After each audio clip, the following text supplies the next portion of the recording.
Shalom shalom, Yesu ashimwe, ndabaramukije mwese abazinduka tugasenga mu gitondo, buri wese n'igihugu aherereyemo. Shalom, ndabashuhuje, muri kumwe nanjye Mame Ebenezer. Karibu dusenge. Dukomeje gusenga, dufite bya byifuzo turi gusengera, bimwe umwuka wera yazanye. Uyu munsi dufite icyifuzo cya gatatu.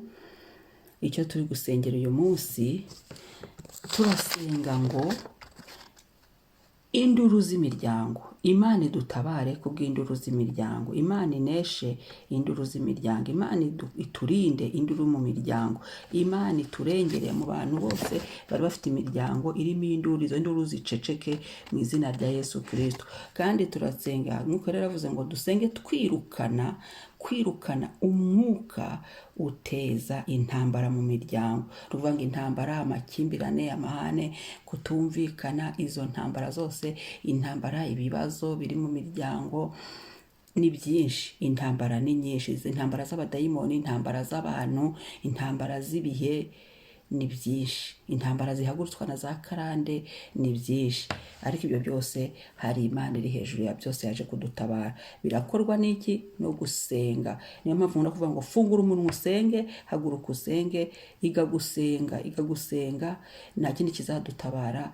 Imana niyo yonyine yatugirira imbabazi ikarengera imiryango yacu. Muri iki gitondo sengera umuryango wawe, Imana iwukize induru kandi wirukana umwuka w'intambara. Rero iyo umuntu asengera umuryango, ubanza ukihana ibyaha by'umuryango. Yego, ukabyihana. Umuryango hari igihe harimo ibyaha. Ibyo byaha hari ibyo tuba tuzi umuryango ukora, hari n'ibyo utazi. Urasenga ukihana muri rusange, ukabihanira. Umuryango wavutsemo, kwa papa wawe, kwa mama wawe, ni aho ngaho tugarukire. Ntabwo tujya muri banko n'abandi, aho ngaho ntujyayo. Urasengera kwa papa wawe, kwa mama wawe, aho uvuka, abo muvindimwe, abana mwabyaye, abuzukuru babakomokaho, cyangwa se abuzukuruza niba bahari, n'ubuvivi niba mubufite, ukabasengera ukabihanira. Hanyuma ukajya, niba ufite urugo urarusengera, nawe ni umuryango Imana yakubatseho, urwihanire n'abarimo bose. Hanyuma ujye no aho washatse, kwa sobukwe, kwa nyokobukwe, n'abarimo nyine abo bavindimwe n'umugabo wawe, ubasengere ubihanire. Ni aho ngaho tugarukira muri iki gitondo. Ntabwo mbitindamo cyane, kujyanye no kwihanira umuryango n'iki, ni ibintu birebire, ariko nguhaye orientation yo gusengeramo ku bijyanye no kwihanira umuryango. Dusome icyanditswe Ezekiyeli 33. Ezekiyeli 33 umurongo turava ku wa 7 kugera ku wa 10. Haravuga ngo, nuko rero mwana w'umuntu, nagushyiriyeho kuba umurinzi w'umuryango wa Isiraheli, nuko wumva ijambo riva mu kanwa kanjye, ubanyihanangirize. Uyu ni ku murongo wa 7. Uyu wari umuryango wa Isiraheli, ariko uyu munsi mu gitondo, uyu mwanya, iyi saha, uyu munota, ni wowe ubwirwa. Umva Imana yagushyiriyeho kuba umurinzi w'umuryango wawe. 8 bavuze ngo, nimbwira umunyabyaha nti wa munyabyaha we, gupfa kuzapfa, maze nawe ntugire icyo uvuga cyo kuburira uwo umunyabyaha ngo ave mu nzira ye. Uwo munyabyaha azapfa azize ibyaha bye, ariko amaraso ye ni wowe uzayabazwa. Bwira umuryango wawe bareke ibyaha, babwire icyuzo, kibabwire. Batakumva ubareke, ariko wababwiye. Amen. Ubabwire Yesu, na wundi wo kubakiza, na wundi wabatabara, neza n'ukuri n'ubugingo. 9 ariko nuburira umunyabyaha ngo ahinduke ave mu nzira ye, nadahindukira ngo ave mu nzira ye, azapfa azize ibyaha bye, ariko weho uzabukijije ubugingo bwe. Imana ishimwe. Urabona ko kubabwira biradukiza, bifite inyungu nyinshi. Ku 10 bavuze ngo, nuko rero mwana w'umuntu, ubwire umuryango wa Isiraheli. Hano navuga ngo, nuko rero mwana w'umuntu, wowe turi kumwe uyu munsi mu gitondo, wowe umwuka wera abashishije kumva iyi video, tega amatwi wumve. Uku niko mvuga ngo, ibicumuro byacu n'ibyaha byacu nitwe biriho, kandi bitwica nabi. Ndakwibutsa, icyaha kirica bakundwa. None se twabasha kubaho gute? Imana idutabare, imiryango yacu ntipfe izize ibyaha, ahubwo bamenye Yesu, bamwizere. Amen. Mu kwihana rero, turihanira mu Baheburayo 12 umurongo 24 aravuga ngo twegereye na Yesu umuhuza w'isezerano rishya, twegereye n'amaraso aminjagirwa avuga ibyiza kurusha ya Abeli. Ruvuga ngo turakoresha aya maraso tuyaminjagire mu muryango, ibyo byiciro byose by'umuryango navuze, aho washatse, urugo Imana yakubatseho, naho uvuka. Amaraso ya Yesu nta kindi cyaboza, nta kindi cyabavugira imbere y'Imana, nta kindi cyabakuraho ibibi byabo, inzandiko Satani yitwazaga kubw'imiryango, hanyuma amaraso yose akagenda bavuga neza. Hanyuma turaza gusengera mu ijambo ryo mu kubara 6, igice cya 6 umurongo 24 kugera ku 26. Uwiteka aguha umugisha, akurinde. Uwiteka akumurikishirize mu maso ye, akugirire neza. Uwiteka akurebe neza, aguha amahoro. Turaza rero gusengera imiryango yacu kugira ngo Imana iyigirire neza, ihoshe izinduru, kandi uyu mwuka wari warunamishije imiryango yacu, Imana, umwuka wera w'Imana awumenagure, awirukane. Ijambo rikurwaho n'ijambo, umwuka ukurwaho n'umwuka. Amen. Nta kindi dufite, umwuka wera w'Imana niwe, naho turaza kumubwira dufatanye nawe atunihire iminiho, adufashe gusenga, dufatanye nawe gusenga kubw'imiryango yacu, aho shize intambara zari ziri mu miryango yacu mu buryo bumwe n'ubundi. Imana rero isingizwe iyo yatekereje ku miryango yacu kugira ngo ize kuyigirira neza. Amen, amen. Ndakwibutsa kandi ko ugomba gushimira Imana ko ufite umuryango. Reka rero dusenge. Turasenga dushima Imana, twihane, nitumara kwihana duhereze Imana yacu umunsi n'icyifuzo cy'uyu munsi n'icy'imiryango. Imana ihoshe induru kandi ikuremo n'intambara n'ibigeragezo n'ibibazo byari birimo nk'uko umwuka wera yabitubwiye. Amen. Asante Yesu, turagushimira Mwami, dushyize hejuru imbabazi zawe, dusize hejuru icyubahiro cyawe, dusize hejuru gukomera kwawe, dusize hejuru izina ryawe Yesu. Ni ubuntu uduhaye, kubaho ni ubuntu, kandi ntabwo uduhaye kubaho twenyine, utirindiye n'imiryango, utugiriye neza kubw'imiryango, uhagaze mu miryango yacu Mwami. Nushimwe kubw'imiryango, nushimwe ko uhagurukiye kurengera imiryango, nushimwe ko uhagurutse kuvugira imiryango, nushimwe ko uje guhosha induru zo mu miryango yacu, nushimwe ko uje kwiyerekana mu miryango, nushimwe ko uje Mwami gukiza imiryango. Mu izina rya Yesu Kristo turasenze Mwami Yesu, tugushimira imiryango yacu Papa. Haleluya.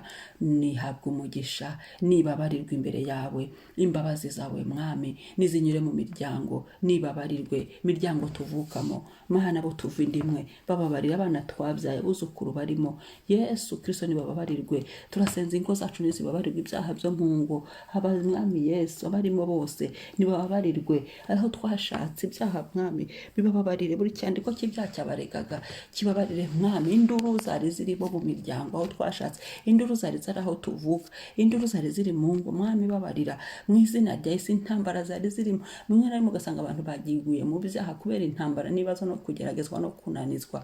Mwami gira imbabazi, amaraso yawe Yesu uko mu Baheburayo bavuze tuyaminjagiye muri buri muryango aho twashatse Mwami, aho tuvuka, mu izina rya Yesu Kristo. Mubasha bw'amaraso yawe Yesu, n'imbabazi zawe n'urukundo rwawe rwishi mu ngo zacu Mwami. Amaraso yawe Yesu niyoze, yoze buri cyaha, kandi amaraso yawe tuvugira imbere y'Imana, hasobanura abo turi bo Yesu, tuboneho no kwatura agakiza. Imiryango yacu nibona agakiza, nikumenye Mwami, batari bakuzi bakumenye, bakwizere, bakwiringire. Haleluya, ko twakugiriyeho umugisha.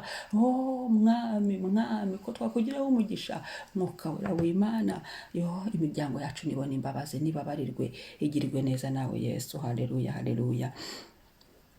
Turagushimira Kristo, turagushimira kubw'imiryango, turagushimira hugejeje. Mu mbabazi zawe biracyashoboka, mu buntu Kristo. Yesu Kristo, Yesu gira imbabazi yuko imisozi gose Yerusalemu, imbabazi zawe nizibazenguruke, nizibarinde, nizibarinde. Imbabazi zawe Yesu bazikunde, bazakire, bazibone. Buri cyaha cyose cyarwaga ku muryango yacu gihanagurwe n'amaraso yawe, babe bashya, bozwe ibyababuranyaga, ibyaha byabatsikamiraga, ibyaha bya karande, ibyaha by'ibyitumanano, ibyaha bishoragamo, ibyaha by'abadayimoni, ibyaha by'Umwami Yesu. Abari barafashwe mpiri mu byaha, abo bose bababarirwe. Maraso Yesu nadukureho ingaruka z'ibyaha byose, ko twabyihanye imbere yawe. Amaraso Yesu atuvumure kuri buri cyaha cyose cy'imiryango. Amaraso Yesu avaneho ingaruka z'ibyaha kubw'imiryango mwami, ahubwo imiryango yemerwe kubw'amaraso yawe Kristo aminjagirwa avuga ibyiza. Imiryango yacu yemerwe imbere yawe mwami, imiryango yacu yemerwe Kristo, imiryango yacu yemerwe imbere y'Imana, imiryango yacu yemerwe imbere y'Umwuka Wera, imiryango yacu uyemere mwami. Haleluya, icyubahiro kibi cyawe. Nyuma yo kwihana nta rubanza, turasenze mwami, duhagaze imbere yawe tugushimira uyu munsi. Nushimwe ko duhaye kuramuka, turimo turagushima. Waduhaye imiryango, ukaduha aho tuvuga, ukaduha aho dushaka, ukaduha ingo. Ubishimirwe mwami, ubishyirwe hejuru, ukatugira neza, ukaduha umugisha, ugatanga abantu, ugatanga abadukomokaho. Mana ushimwe, n'abatarababona ubirimo. Uri Imana ifite gahunda nziza. Ngerega ibyo ugambiriye gukora ni byiza, si bibi. Haleluya, shimwa mwami. Himbazwa papa, himbazwa gitare cy'amahanga. Izina ryawe niryubahwe, izina ryawe nirihimbazwe. Turagukunda Kristo, turagukunda wa munyembaraga we, turagukunda mutabazi, turagukunda Mana ikomeye, turagukunda. Singizwa, amamara papa. Haleluya, haleluya. Nyemerera uganze Yesu, uyu mwanya nuganze, nushyirwe hejuru. Yesu turasenze, icyifuzo cy'uyu munsi turakizanye papa, turakizanye kubw'amaraso yawe aminjagirwa. Turasenze nk'induru ziri mu miryango yacu mwami, nuzihoshe. Induru ziri aho twashatse, nuzihoshe. Maraso ya Yesu arangiza intambara, nk'uko yarangije icyaha akatubohora. Nabohora izi nduru, amaraso yawe Yesu. Duhagaze mu Baheburayo 12:24. Ni wowe dufite, ni wowe twisunze, ni wowe wenyine mwami Yesu. Tabara imiryango. Uyu mwuka wahitamishije imiryango w'intambara mu buryo bumwe n'ubundi, muri domene zitandukanye mwami. Hosha intambara z'imiryango, hindura imitima, tanga amahoro. Turasenze Kristo, Uwiteka aho umugisha imiryango yacu. Duhagaze muri hano mwami mukubara. Uwiteka gira neza imiryango, gira neza imiryango twashatsemo, gira neza imiryango aho tuvuka, gira neza abo tuvukana, gira neza abana twabyaye. Nibahabwa umugisha nawe, nubarindwe nawe mwami. Imiryango yacu irindwe induru, imiryango yacu irindwe agasiragiro, imiryango yacu irindwe imivurungano. Mu izina rya Yesu, Uwiteka wamurikishije mu maso hawe bakubone. Mana mu miryango bakubone, mu ngo bakubone, aho tuvuka bakubone. Mu izina rya Yesu aho twashatse bakubone. Yesu barindwe, aho Yesu ingo zacu zirindwe, abarimo bose, aho twashatse barindwe, abariyo bose mwami. Kristo mwiza, haleluya. Yesu, aho tuvuka barindwe mwami, aho tuvukana, bana twabyaye abadukomokaho barindwe mwami. Bamurikishize mu maso hawe, bagirire neza y'Imana. Nibe mu miryango, nibe mu ngo mwami, niba aho twashatse, niba aho tuvuka. Neza yawe niseruke, neza yawe nibayibone mu izina rya Yesu. Ineza yawe mwami, ongera wigaragaze. Mwuka wera w'Imana, hagarika intambara, byari nk'intambara, byarindura mu miryango. Ibyo byose nibirangire. Dayimoni w'intambara n'amakimbirane navemo mu Yesu Kristo, mu bagore n'abagabo, mu babyeyi, aho twashatse, mu bavandimwe, mu buzukuru. Yesu, mu bana badukomokaho. Duhakanye induru, duhakanye imyuka y'intambara, ibigeragezo by'urudaca. Ibyo byose nibirangire. Yesu turasaba, Uwiteka barebe neza, utwishimire. Ishimire imiryango yacu, nihabwa amahoro, nihabwa umugisha. Suka amahoro mwami yo mu mutima, suka amahoro bakumenye. Ijambo ryaravuga nta mahoro y'umunyabyaha, bahagakiza bakumenye, baragira amahoro. Erega nuha imiryango agakiza, ugatanga agakiza mu ngo, ugatanga agakiza aho twashatse, ugatanga agakiza Kristo aho tuvuka. Urabukoze ikintu gikomeye mwami. Izi nduru zirahosheka kubera ko muri wowe harimo amahoro, muri wowe harimo ubuzima. Hindura mwami babandi bameze nabi, babandi baruhanya mu miryango, babandi bananiranye mu miryango. Niwe wahindura iyo mitima. Ijambo ryaravuga ngo nayo imitima bukomeye nk'ibuye, urawuhinduka ibinyama. Una byaha byacu bitukura tukutuku, urabyoza mwami. Tabara ababoshye babohore, ababoshye babohore Yesu. Imiryango yacu nivumurwe. Imyuka yasabirizaga imiryango, imyuka ya umurondozi yagendaga irondora mu bisekuru, mu miryango, mu izina rya Yesu Kristo. Iyo myuka nifungwe, iyo myuka ifungwe n'umwuka wera w'Imana, mwuka wera w'umuriro, wa wundi wamanutse kuri Pentekote. Haleluya! Wa wundi wuzuye Petero hakavuga imbaraga za Yesu, abantu 3,000 bagakizwa. Mwuka wera w'Imana, we muhoza, we twasezeranijwe, hosha uyu mwuka uteza intambara mu miryango, uteza abantu bakarwana, abantu bakagirana ibibazo, abantu bakajyana amakimbirane. Uyu mwuka nuwusoze, uyu mwuka nuwushye ukongoke, nuve mu bantu, mu mitima y'abantu, ntave mu mwama agahinda n'umubabaro. Yesu, abavandimwe batumvikana, tabara Yesu, tanga kumvikana mu miryango. Twatuye amahoro, twatuye ibyiza, twatuye guceceka kw'induru, twatuye Yesu gushyira hamwe mu miryango. Mwuka wera w'amahoro, mwuka wera w'urukundo, twatuye urukundo, umwuka w'urukundo wuzure, umwuka wo gushyira hamwe, umwuka umwami wo gufashanya mu miryango, mu izina rya Yesu. Yesu, umwuka wo kwifurizanya ibyiza mu miryango. Mwami, uyu mwuka ubuzure mwami, ubuzure Yesu, uvane mu buyobe, uvane mu akarindagiza, uvane mu bari bihebye, batabarwa bari bafite ibibazo n'intambara n'ibigeragezo mu buryo bumwe n'ubundi. Barengere mwami, rengera mu miryango ibibazo birimo, intambara zirimo, z'ibibazo n'ibigeragezo, bikemure mwami. Uri Kristo utanga umugisha, bikemure. Duha umugisha w'amahoro mu miryango, duha umugisha w'ibisubizo, duha umugisha wo kurengerwa, duha umugisha w'agakiza. Yesu, duha umugisha mu nzira zacu zose muri iyi miryango. Tanga umugisha w'urubyaro, tanga umugisha Yesu, abari bagumiwe mu miryango yacu mwami, wongere ureme ibirori, wongere ugire neza. Tabara, intambara zirimo ni nyinshi, tabara Yesu, batanezerewe ni benshi, tabara Yesu, bariho urubwa ni benshi. Imiryango yacu yigarukemo mwami, garuka Yesu, uko wayirebye ukabona ikwiye gutabara, uko wayirebye ukabona ikwiye ibyiza, nk'uko wayirebye ukabona ikwiye guseka, ukabona ikwiye ibyishimo, ukabona ikwiye ko induru zihoshwa aho gukima mwami. Sengera umuryango w'abera, umuryango w'abera mwami. Erega turi abana bawe, natwe turi umuryango. Ndasengera mwami icyuma cy'amasengesho ku birenge by'umukiza, ndasengera gahunda yo gusenga mu gitondo. Buri wese mwami dusengana uyu muryango mugari. Yesu, ndabasengeye umwuka wawe Yesu, bari bafite induru zabagendagaho niziceceke, induru za Satani n'abadayimoni, byo Satani ahagurukirizaga abantu bakazana induru, byo byose nibiceceke Yesu. Yabazana ibyago n'amakuba n'intambara, byo byose nibiceceke, nibihanagurwe. Haleluya, ni kimwami. Ongera urengere umuryango wacu mwami, ongera urengere mwami. Abera Yesu, abera tugarukeho, abera. Hari induru za Satani, hari induru hirya no hino, tabara abera hirya no hino, umuryango w'abera bose mwami. Barengere mwami, ubibuke, ubagirire neza. Abundi barengera abana bawe mwami mu gihe nk'iki Yesu, bagirire neza. Icyubahiro kibi cyawe. Turagushimiye ko wagendereye umuryango mu buryo bumwe n'ubundi. Turagushimiye ko ari wowe wagarutse ku muryango Mana, umuryango ufite ibibazo mu gihe nk'iki, umuryango ntizi icyo gukora Yesu, ariko niwe ufite urufunguzo. Umuryango aho wari urushye niwe wawuruhura, niwe karuhura. Yesu Kristo, turasenze ngo igicaniro cyawe kigaruke mu miryango mwami. Uko nikigaruka kirahosha izi nduru, ubwami bwawe nibuze mu miryango. Data wa twese uri mu ijuru, izina ryawe niryubahwe, ubwami bwawe nibuze mu miryango mwami. Ngwino wime icyo ushaka kandi ushima, haba ari cyo kiba mu miryango, icyo udashaka kibemo mu izina rya Yesu. Yesu, ubushake bwawe buganze mu miryango mwami. Tegeka, byose birakumvira. Tegeka mwuka wera w'Imana, izi nduru zirahosheka.